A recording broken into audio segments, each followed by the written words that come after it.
ஒரு colour changing experiment பார்க்க போகிறோம். அதுக்கு நமக்கு தேவையான பொருட்கள் என்னென்ன அப்படின்னா, ஒரு கோனிக்கல் ஃப்ளாஸ்க் வேணும், கொஞ்சம் வாட்டர் வேணும், அடுத்து பார்த்திங்க அப்படின்னா சோடியம் ஹைட்ராக்சைடு தேவை இருக்குது, அடுத்து கொஞ்சம் மெத்திலின் ப்ளூ, கலருக்காக மட்டும் மெத்திலின் ப்ளூ ஆட் பண்ண போகிறோம்.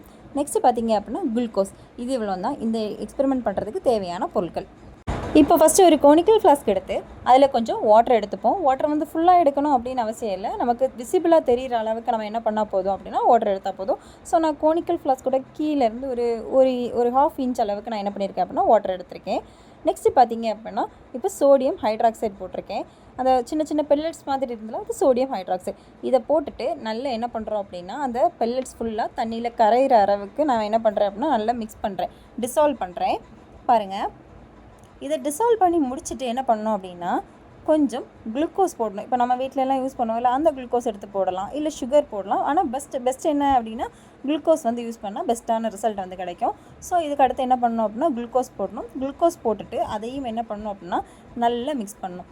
நல்லா மிக்ஸ் பண்ணி முடிச்சுட்டு அடுத்து நான் என்ன பண்ண போகிறேன் அப்படின்னா ஒரு ட்ராப் இதை நல்லா மிக்ஸ் பண்ணிகிட்டே இருக்கிறேன். பாருங்கள், இது முடிச்சதுக்கப்புறம் இதை நல்லா மிக்ஸ் பண்ணி முடிச்சதுக்கு பிறகு நான் மெத்திலின் ப்ளூ வந்து இந்த ஸ்பூனில் எடுத்து வச்சுருக்கேன். இதை எடுத்து என்ன பண்ணுறேன் அப்படின்னா ஒரு ட்ராப் விட்டால் போதும். நான் இப்போ இதில் இருந்து என்ன பண்ணுறேன் அப்படின்னா ஒரு 1-2 ட்ராப் என்ன பண்ண போகிறேன் அப்படின்னா மெத்திலின் ப்ளூ வந்து விட போகிறேன். மெத்திலின் ப்ளூ விட்ட உடனே இப்படி கலர்லெஸ்ஸாக இருக்கக்கூடிய சொல்யூஷன் என்னவா மாறும் அப்படின்னா நல்ல ஒரு ப்ளூ கலருக்கு மாறும். நம்ம இங்க் ப்ளூ கலர் ஒரு அட்ராக்டிவான ஒரு ப்ளூ கலருக்கு மாறி இருக்குது. பார்த்தீங்களா? இப்போது இதை வச்சு தான் நம்ம எக்ஸ்பெரிமெண்ட் பண்ண போகிறோம். இப்போ இவ்வளோ அழகாக நல்ல ஒரு ப்ளூ கலரில் இருக்கக்கூடிய இந்த எக்ஸ்பெரிமெண்ட்டு என்ன ஆகும் அப்படின்னா இந்த கோனிக்கல் ஃப்ளாஸ்க் என்ன ஆகும் அப்படின்னா நம்ம அப்படியே ஒரு நிமிஷம் இல்லை ஒரு 2 நிமிஷம் அப்படியே டிஸ்டர்ப் பண்ணாமல் வச்சோம் அப்படின்னா என்ன கலருக்கு மாறுது அப்படிங்கிறத நீங்களே பாருங்கள். இந்த வீடியோ பார்த்துட்டே இருங்க. இதில் ஒரு கலர் சேஞ்ச் வரும். அது என்ன கலர் சேஞ்ச் அப்படிங்கிறத நீங்கள் நோட்டீஸ் பண்ணுங்கள். நான் 2வது எக்ஸ்ப்ளனேஷன் கொடுத்து முடிச்சுட்டு நான் அதை பற்றி டீட்டெயிலாக எக்ஸ்பிளைன் பண்ணுறேன். இதில் வந்து ஒரு கலர் சேஞ்ச் ஆகும். எதனால் அந்த கலர் சேஞ்ச் வருது அப்படின்னு பார்த்தீங்கன்னா இப்போ நம்ம பண்ணி வச்சுருக்க எக்ஸ்பெரிமெண்ட்டில் ரிடக்ஷன் அண்ட் ஆக்சிடேஷன் ரியாக்ஷன் நடக்கும். அதாவது ரிடக்ஷன் அண்ட் ஆக்சிடேஷன் ரியாக்ஷன் சேர்ந்து நடந்தது அப்படின்னா அது ரிடாக்ஸ் ரியாக்ஷன் அப்படின்னு சொல்லுவோம்.